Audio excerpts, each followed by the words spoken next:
Hello everyone, and I'm here to show you my favorite bass baits that I use when I go out to the lake. And to start off with, I'll show you my favorite topwater baits. And right here, this is the Live Target Copper Frog. This one's about $10 to $12 at the store. It's pretty pricey, but the reason I like it is because it's really small and the hooks are really good on it, but they don't snag up like some other lures. And you can get really good hook sets with it. And it's just small enough where almost anything will hit it when it goes over the lily pads. And then if I want a lure that still goes over the lily pads decent but has like a popper mouth on it, I'd go with the Spro Popper Frog. It's still slender, so you can take it through the weeds pretty good and stuff. And for my topwater lures that can't go through the weeds but you can run them along the weed's edge and stuff like that, I'd go with the Rebel Frogger. It's pretty new actually, and I got this for about $4. It's like a little walking frog. And the other topwater lure I'd recommend is the Cabela's XPS like popper lure. It's really cheap actually. It's like $4 I think. It's not too bad.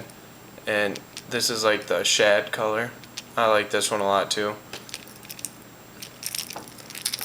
For my jigs that I use, basically all it is a pick and jig.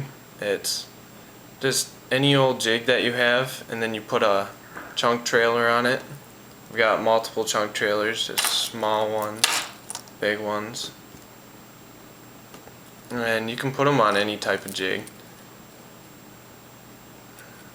Normally I like using the Bitsy jigs too. These are a lot smaller, but I think these work a little better.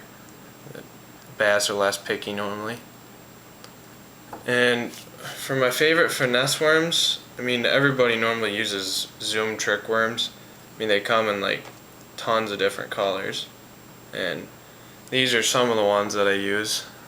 I don't mind using the smaller Zoom trick worms or the bigger ones. I mean they all work on certain days. But the colors that I've noticed work the best are the watermelon with red fleck and black and watermelon. Those are basically the colors that work here in Michigan for our lakes. And there's a new bait company out called Jackal. It's like from Japan or something. And I just saw their lures at Cabela's. And these are their flick shake worms. And these don't work too bad either because they're pretty thin.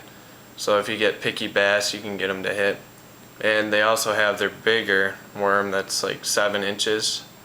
This one isn't too bad either. For your like centipede or ringworm type lures, I've got the Lake Fork like ringworm thing. And I've got a rattlesnake from Grande Bass. This lure is pretty big, it's fat.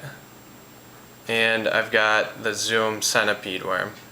Me personally, I like the Zoom centipede worm because it's just always seems like you can get something to hit it. It's pretty small too, and you can hook it almost any way you want. Drop shot, finesse, wacky style. And the colors are pretty good too, like the smoking blue and stuff like that. Watermelon red fleck. Normally watermelon and red fleck works the best for almost any lure I use. And these are a few of the colors. For a minnow type bait that I like using the Jackal clone fry, and this works good at the river too. It's just a little minnow, but I notice I get a lot more hits off this versus other bait companies like minnows and shad and stuff. It's just perfect size, I guess. It's got really good colors to it. And everybody knows this one, Senko worms. And me preferably, I don't really care for Senko worms, like by Gary Yamamoto. I like getting the Cabela's ones or the Gander Mountain series worms that are like the Senkos, because the Gander Mountain Senkos always seem to last longer. Like they can take like 5 to 6 hits versus like 3 hits from a Gary Yamamoto one. They just get destroyed too quick. And my favorite colors are the pumpkin color, the black, and then I normally like the watermelon with red fleck. That's another one. That's watermelon red fleck. And well, that's about it.